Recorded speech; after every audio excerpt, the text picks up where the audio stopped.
মোহাম্মদ সাইফুদ্দিন 7 বলে 2টা 4 আর একটা ছক্কা মেরে 17 রান না করলে বাংলাদেশ এই ম্যাচ জিতে সিরিজের সমতা ফেরাতে পারতো কিনা আমার যথেষ্ট রকম সন্দেহ আছে। সাইফ হাসান যখন আউট হলো তখন বাংলাদেশের রান 140, চতুর্থ উইকেটের পতন হলো। ঠিক ওই মুহূর্তে বাংলাদেশের ম্যাচ জেতার জন্য প্রয়োজন 27 বলে 31 রান, হাতে রয়েছে 6টা উইকেট। 27 বলে 31 রান, 6 উইকেট হাতে আছে।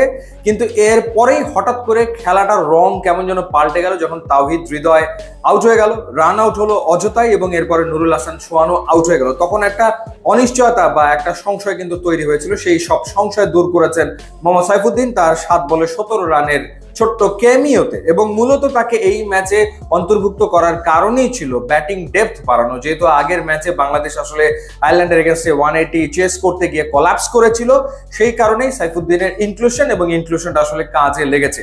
কিন্তু এই ম্যাচটা আসলে বাংলাদেশের জেতার কথা 17 বা 18 ওভারে, এবং লিটন কুমার দাস বা সাইফ হাসান যে কোনো একজনের আসলে উইকেটের থেকেই ম্যাচটা শেষ করা উচিত ছিল, কিন্তু সেটা আসলে হয়নি।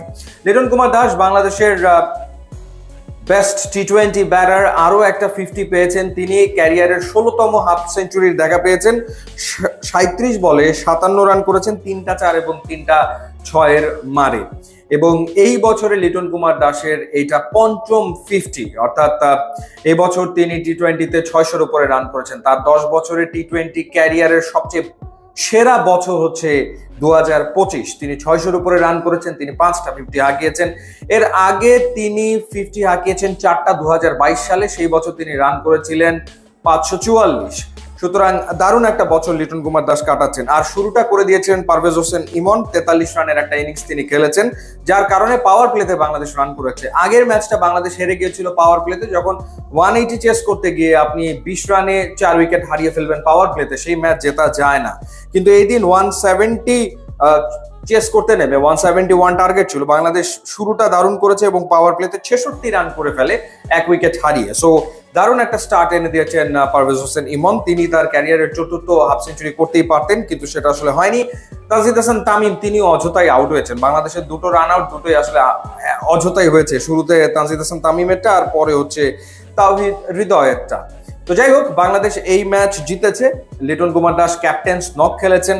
এরপর পারভেজ হোসেন ইমন 43 রানের একটা দুর্দান্ত শুরু এনে দিয়েছেন। এরপর সাইফ হাসান 17 বলে 22 রান করেছেন, কিন্তু তার ম্যাচ শেষ করে আসা উচিত ছিল। তার ব্যাটিং পজিশন চেঞ্জ করাটা ঠিক হয়েছে কিনা সেই নিয়ে তর্ক চলমান থাকতেই পারে। আমারও মনে হয় তাকে আসলে ওপেনিং এ খেলানো উচিত, এবং শেষ দিকে মোহাম্মদ সাইফুদ্দিনের কেমিও।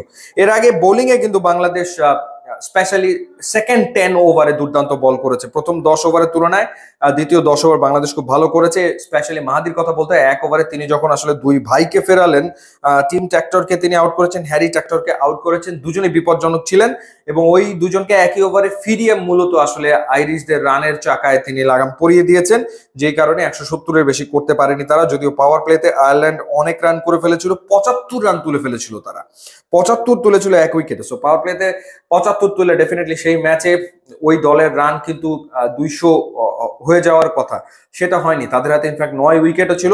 শেখ মাহাদির দুর্দান্ত বোলিং, তিনি দারুণ বোলিং করেছেন। সো এই ম্যাচে যাদের ইনক্লুশন হয়েছে শেখ মাহাদি কিংবা মোহাম্মদ সাইফুদ্দিন, চেঞ্জগুলো খুবই কাজে লেগেছে।